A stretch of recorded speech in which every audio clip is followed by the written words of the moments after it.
Happen is Canada's largest networking organization dedicated to helping executives in career transition. I am pleased to introduce our first speaker today, Judy Suke, who is a motivational humorist, college professor, coach, and author. Her company is Triangle Seminars. Over the last 25 years, she has built a reputation for being informative, entertaining, and memorable. Please help me welcome Judy Suke.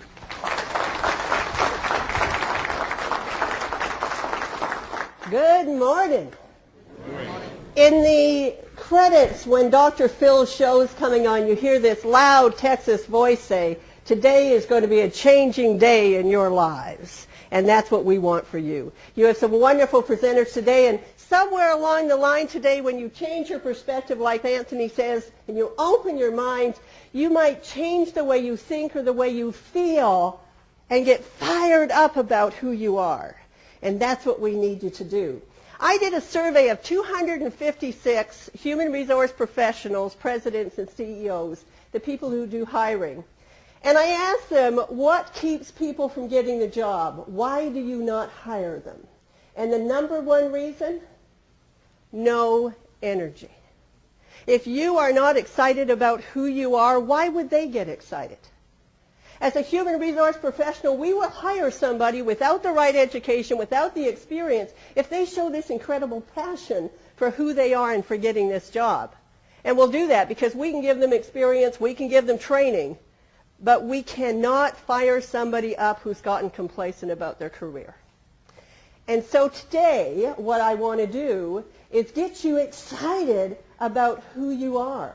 We're going to talk about what is the value that you're bringing to the table. What can you get excited about before you get in there so that you can open the doors to the results that you want. Lack of energy, lack of enthusiasm, closing them. So let's get that enthusiasm going. Let's really figure out who you are. Gandhi said it best, I think. Gandhi said, our thoughts create our words. So if your thoughts going into that interview are, oh, I don't know how this is going to go, I'm not really sure this is the job that I want, the words that come out of your mouth, the actions that come out of you express that. What I said to myself on the way to a job interview was I would think of the values that I had that I was bringing to this company and what they would mean to them. And in my brain, I'm walking in there thinking, they'd be nuts not to hire me. I'm perfect for this job. And every word that came out of my mouth, every action that I had, exuded that. And I even had presidents say to me, you will work for us, won't you? Isn't that what you want? You will work for us. And as a trainer, a corporate trainer, I am always on job interviews. I have a resume. I go in and I sit in front of a panel of the top 3 to 5 executives in the company every time I'm selling major training. And so I'm constantly going through interviews. But that's the thought I have in my head.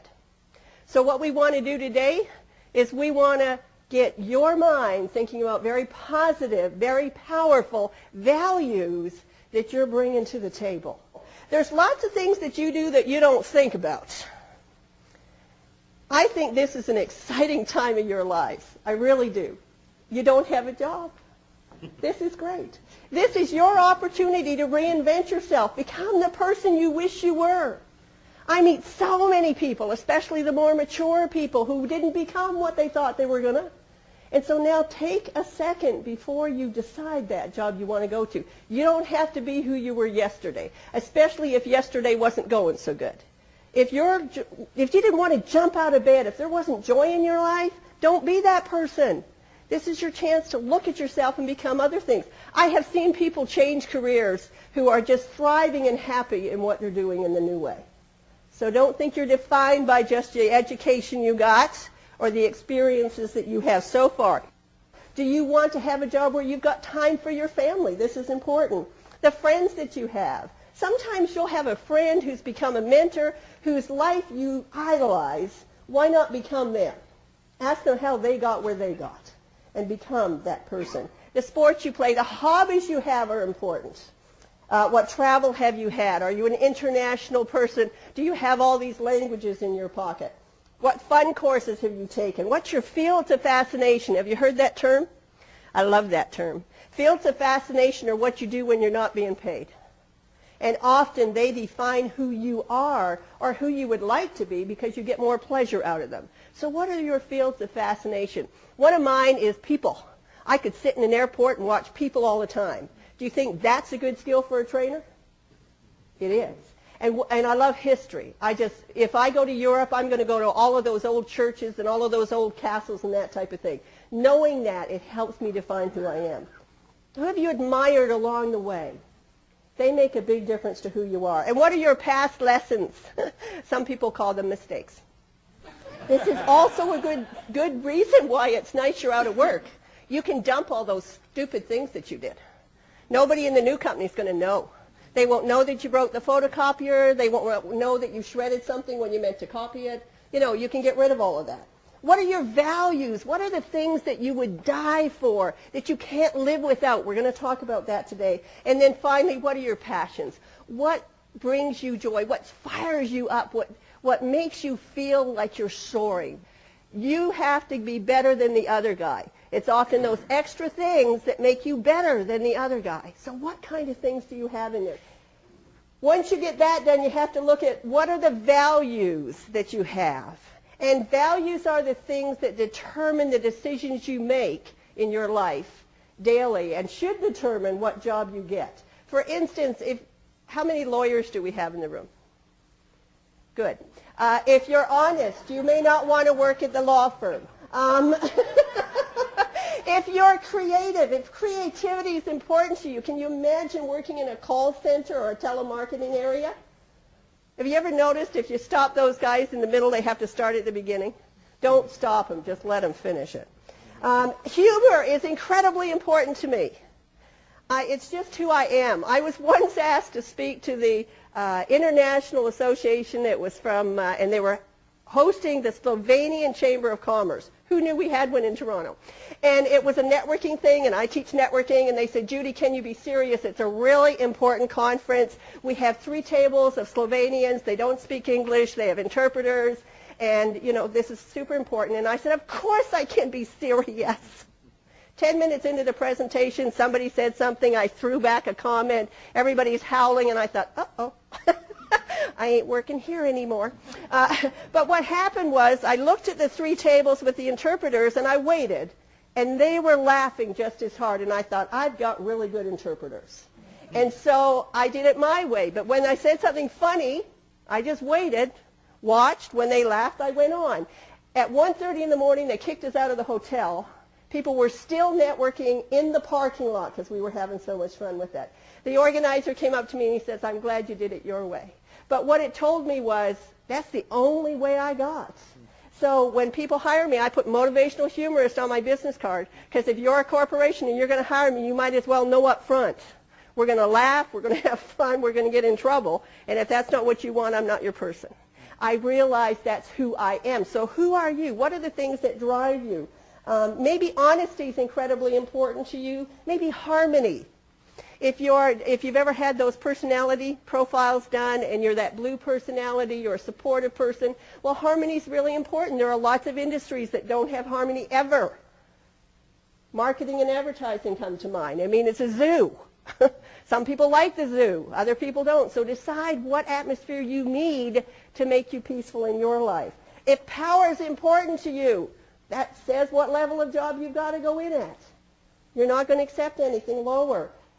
Health and well-being might be important to you. And if you've got health and well-being on your list, are you going to want to go work for a company where you know that most of their employees work 60 hours a week? I don't think so. If family's important, are you going to want to take a job where you've got to drive for 2 hours to the other side of Toronto and back? I don't think so. But you choose the quality of life when you're looking for a job. So what are these values that are important to you?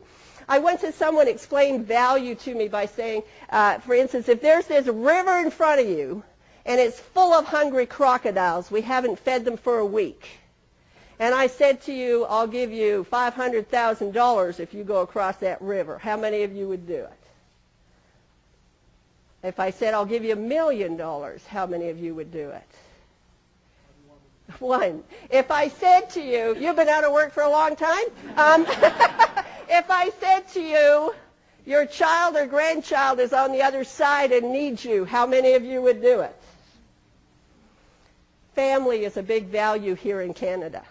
Don't sacrifice what your values are for a job that you don't like. So think about your values. What values do you have? So if you didn't work through it today, and I know some of you didn't, we went really fast today and you didn't get time to write everything down, do this exercise at home.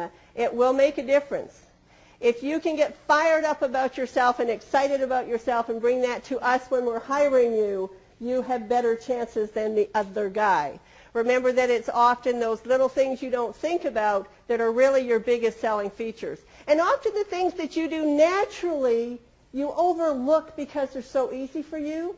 But remember that out there, like mediating, like problem solving, like mentoring somebody, being sensitive, being supportive, those are all such powerful things these days for you to take into the job market with you.